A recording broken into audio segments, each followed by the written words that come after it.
আসসালামু আলাইকুম রহমতুল্লাহ। কেমন আছেন সবাই?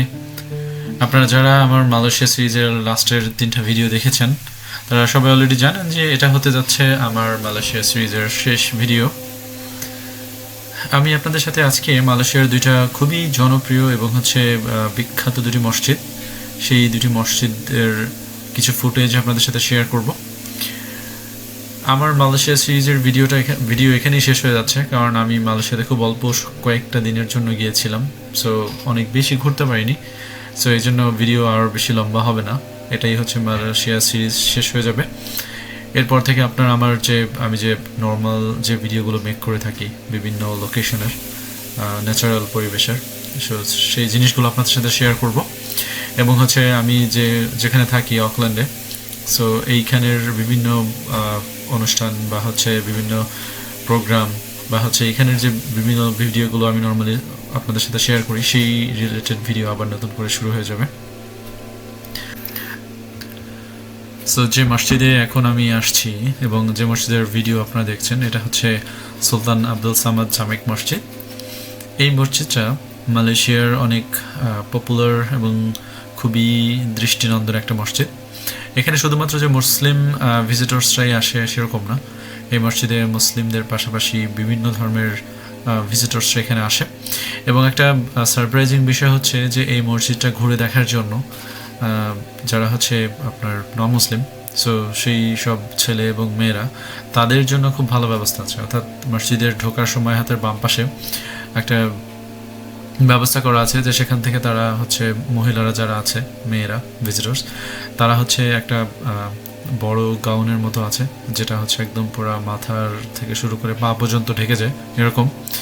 আর ছেলেরা একটা খুব বড় লম্বা রেইনকোটের মতো একটা জিনিস আছে, ওইটা পরে, তাহলে তাদের হাঁটু এটা ঢেকে যায়। বা গায়ে নর্মালি মালয়েশিয়া অনেক হট ওয়েদারের একটা জায়গা, সো সেখানে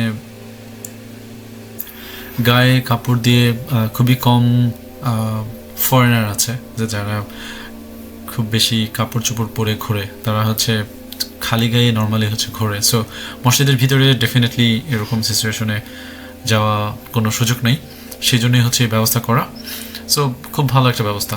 সো মসজিদের চারপাশেই পানির ফোয়ারা সেট করা আছে, অর্থাৎ খুব সুন্দর ওয়াটার পুলগুলো বানানো আছে, যেটাতে বিশেষ করে রাত্রে যদি আসা হয় তাহলে লাইটিং করা আছে এবং ওয়াটার ফাউন্টেনের একটা ব্যবস্থা করা আছে। সো এই জিনিসটাও দেখতে অনেক বেশি সুন্দর লাগে। এখন যে জায়গাটা আমি আসছি সেটা মসজিদের পাশ দিয়ে একদম একটা শেষ মাথায় একটা জায়গা। আমার ভিডিও শুরুতে আপনারা এই দূর যে গাছগুলো দেখা যাচ্ছে, ওই গাছের ওখান থেকে আমি ভিডিও করেছিলাম। সো এখানে রাত্রে অনেক বেশি ওয়াটার ফাউন্টেনের একটা শো এখানে করা হয়। সো সেটা দেখার জন্য হাজার হাজার মানুষ সন্ধ্যার সময় এই লেকের চারপাশে ভিড় জমায়। সো আমি যে এই পিছন পাশটায় আসছি, এখানে জানি না ভিডিওতে হয়তো বা অলরেডি বোঝা যাচ্ছে যে প্রচণ্ড পরিমাণে রোদ। সো আমি ছাতা নিয়ে আসছিলাম, বাট তারপরে আমি মনে হচ্ছে যে আমি টিকতে পারছিলাম না, এত বেশি গরম। সো সেই জন্য খুব অল্প কিছু ভিডিও করে আমি এখান থেকে সরে গেছি। আর আমি এখানে মূলত আসছিলাম মসজিদের এই পিছনের যে গম্বুজগুলো, এই গম্বুজগুলো দেখার জন্য, যে খুবই দেখার মতো গম্বুজগুলো করা, মানে খুবই মনে হয় যে ওই পুরাতন আমলের যে রাজবাড়িগুলো, তাদের যে নকশাগুলো যেভাবে করা থাকে সেরকম একটা ভাইব থাকে। সো এটা মূলত মেইন মসজিদ। মসজিদের দুই পাশে আরও ছোটো ছোটো দুটা মসজিদ আছে, যেখানে জুম্মার দিন সম্ভবত খুলে দেওয়া হয় নামাজের জন্য। আর এটা মেইন মসজিদের ভিতরের পাশ। আপনারা দেখতে পাচ্ছেন যে বাম পাশে মহিলাদের জন্য ব্যবস্থা করে রাখা আছে। আর এটা মসজিদের একদম সেন্ট্রাল, উপরে ঝাড়বাতি দেখা যাচ্ছে এবং সবুজ একটা লাইটিং করা, সো সেটা দেখতে অনেক সুন্দর লাগছে।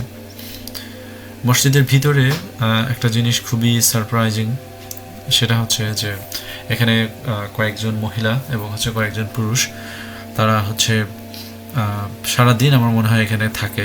তারা যখন কোনো ফরেনার, যে আপনারা দূরে দেখতে পাচ্ছেন যে একজন আঙ্কেল, সে 5-7 জন ফরেনার, তাদেরকে বসিয়ে ইসলামের বিভিন্ন বিষয়, সেই বিষয়গুলো তাদেরকে শেখাচ্ছেন।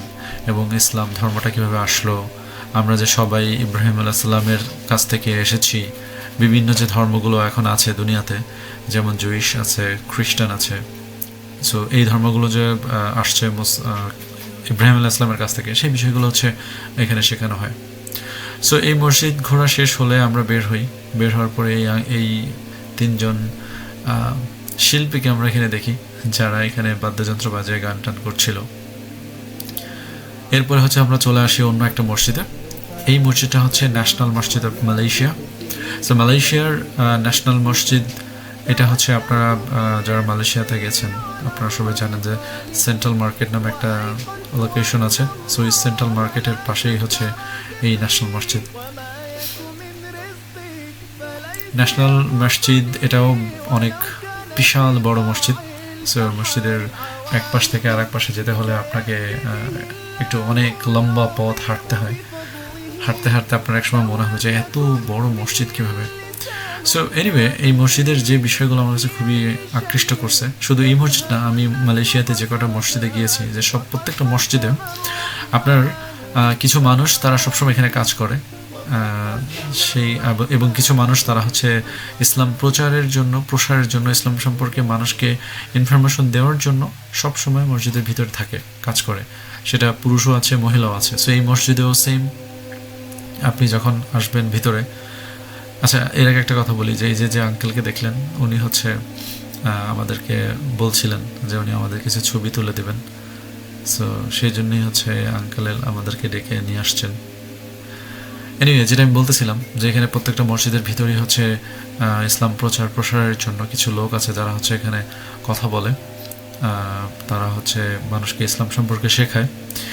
এবং এখানে ছোট বাচ্চা থেকে শুরু করে মহিলা সবাই মসজিদে বিচরণ করছে, ঘুরছে ফিরছে, কোনো ধরনের কোনো বাধা নিষেধ নাই।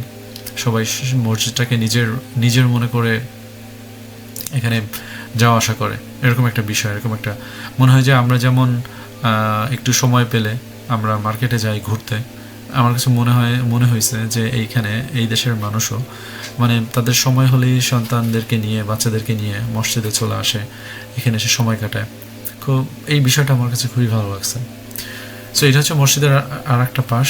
এখানে হচ্ছে কয়েকটা কবর, আমি জানি না মালয়েশিয়াতে লেখা, ইংলিশেও লেখা ছিল, বাট আমি চিনতে পারি নাই যে কাদের নাম লেখা ছিল মসজিদে।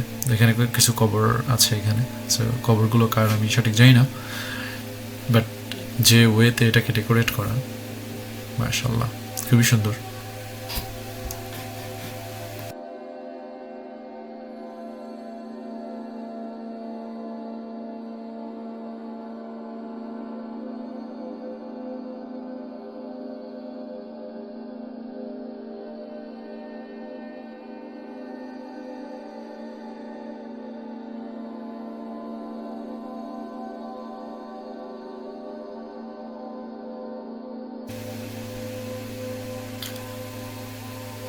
আর এই মসজিদের আর একটা সৌন্দর্য হচ্ছে এটা এখানে অনেক লম্বা একটা সুউচ্চ মিনার বানানো আছে। সো মিনারের পাশেই হচ্ছে পানির ঝর্ণা দেওয়া আছে। সো মসজিদটা ভিতর থেকেও দেখতে যেমন অনেক সুন্দর, মসজিদটা বাহিরের থেকেও দেখতে আরও অনেক বেশি অসাধারণ লাগে।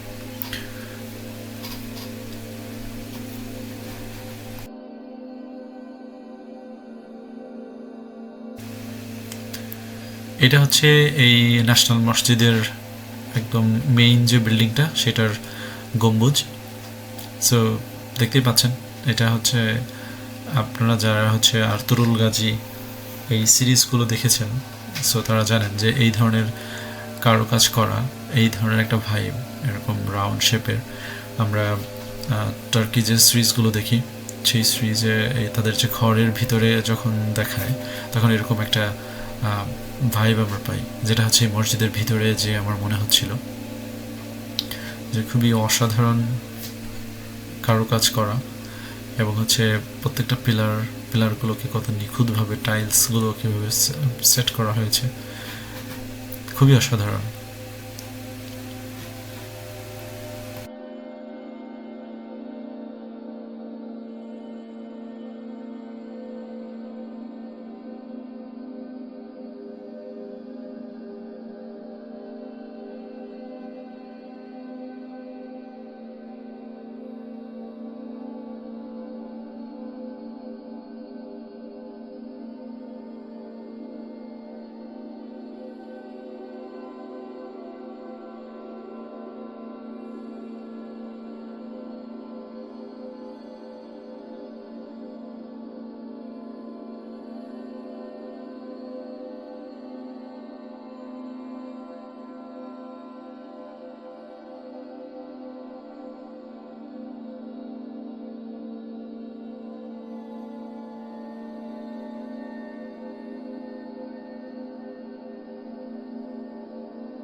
মসজিদের ভিতরেই একটা কোনায় সেখানে হচ্ছে টি শার্ট বা হচ্ছে হুডি এগুলো সেল করা হচ্ছিল।